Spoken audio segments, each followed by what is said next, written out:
Lijep pozdrav svima, dobrodošli na kanal D-Tech Home. Budući da je ovo prvi video na kanalu, ukratko ću kazati čime će se baviti ovaj kanal. Ovaj kanal će se baviti prvenstveno home asistentom i svime vezanim za njega. Znači, objavit ću sve videe koje smatram da mogu pomoći nekome ko se isto bavi home asistentom, ko pokušava integrirati to, jer znam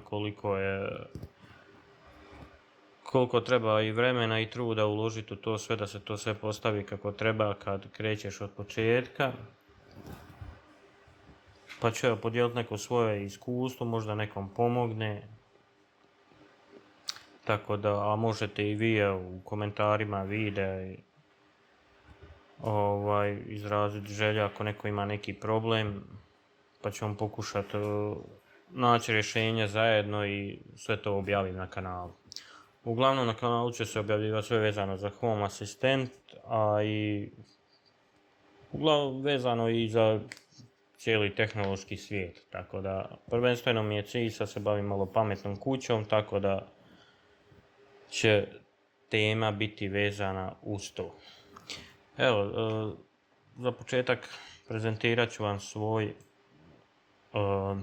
svoj dashboard ili nadzornu ploču, pa ću ukratko objasniti komponente. Nadzorna ploča je napravljena u sekcijama.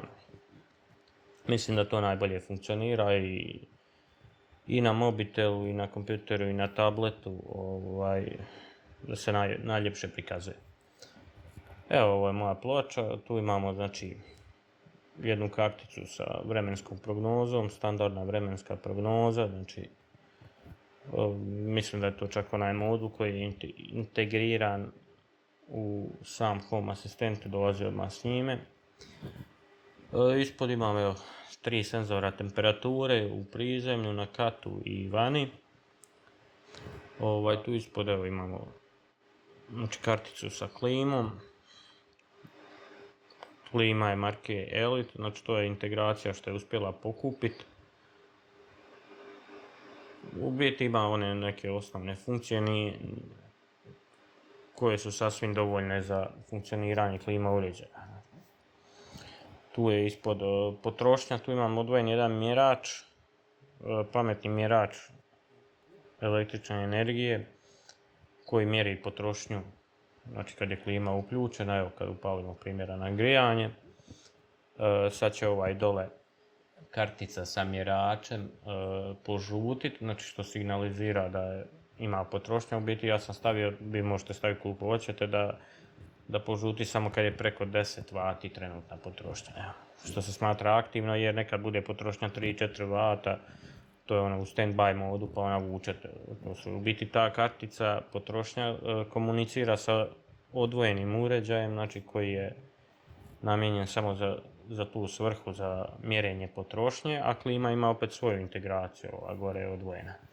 I tu imam isto jednu pametnu utičnicu na kojoj je spojena veš mašina i sušilica, funkcionira u biti na isti način, ima tu mjesečnu potrošnju i trenutnu potrošnju, to je ono što je meni zanimljivo, sad svako će prema svojem izboru kreirati sebi onako kako on misli da je najbolji. Gore imamo tu imam dvije kartice sa downloadom i uploadom, znači koje su integrirane sa kućnim routerom marke TP-Link i pokazuju jednostavno znači trenutni download i upload. Onda tu su mi ispod one glavne kartice, stavio sam malo veće kartice pošto mi je sve to na tabletu i onda da ima prostora kad se pokušava uključiti i isključiti. Ispod isto, znači integracija ima od TV-a, TV mi je Philipsov Android, ima neku svoju integraciju, isto samo osnovne funkcije tu, ali svime ćemo se tim pojedinačno kasnije baviti, ovo je samo ukratko. Ovdje je isto mjerač kao i za klimu, samo je trofazni i mjeri svaku fazu odvojeno. Znači na prvu fazu mi je spojena vanjska jedinica toplotne pumpe, na drugu fazu je spojena unutarnja jedinica i na treću pomoćni grijač. Evo ovdje vidimo grafikon od prve faze, tu je od druge, znači ona je, ne mijenja se puno jer tu mjeri u biti unutarnju jedinicu i potrošnju cirkulacione pumpe. Treća, samo kad se pali, znači pomoćni grijač. I tu imam znači, dnevnu potrošnju koja se resetira u ponoć. Pokazat ću vam kasnije kako napraviti ove kartice, bar kako sam ja napravio, mjesečnu potrošnju. To je ono što je meni bitno vezano za toplotnu pumpu, s tim da ću kasnije pokazati integraciju koju još nisam završio vezano za toplotnu pumpu, da ona ima svoju kompletnu nadzornu ploču svoju, samo za nju i njezine senzore, ali o tom potom. Da ugasimo klimu, ne treba nam. Evo vidimo sad će trenutna potrošnja početi padati i kad padne ispod 10 W tu signalizira da trenutno nema potrošnje jer klima nije aktivna.